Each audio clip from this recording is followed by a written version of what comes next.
I'm incredibly disappointed. A brother and sister who spent decades separated by what is now referred to as the 60s Scoop had plans to finally reunite.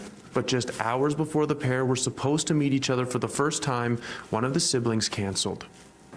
You go your whole life picturing what this moment would look like. After searching for her birth family for over 30 years, Catherine LaGrange, director of the 60s Scoop Legacy of Canada, was thrilled that she was finally going to meet up with her half-brother for the first time Wednesday afternoon. But the morning before the reunion, her siblings stopped answering text messages and phone calls, leaving LaGrange with the horrible realization that the meeting was not going to happen. And then, you know, when it's arranged and you make the plans for it, it's very exciting, and you finally feel like you belong somewhere. You have family to connect to, and when this breakdown happens, it's devastating. City News isn't naming LaGrange's sibling, as media attention may have been part of the reason he canceled today.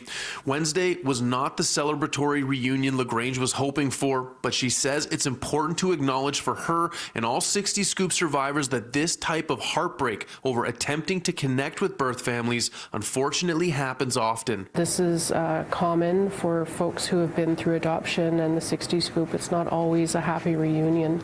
We know there's rippling effects from all those generations of stolen children.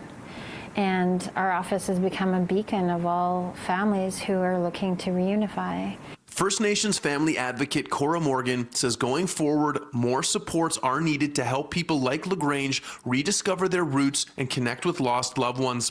Examples of support would be helping people access ancestry records and covering travel expenses for families who live far apart and need financial assistance to reconnect. When this country is talking about reconciliation, you have to be able to right these wrongs and be able to provide the adequate supports and the emotional supports that go along with that. And, you know, we're really lacking those.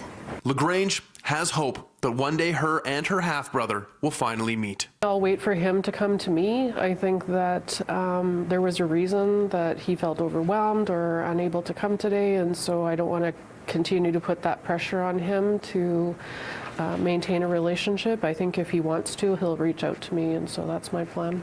In Winnipeg, Mark Neufeld, City News.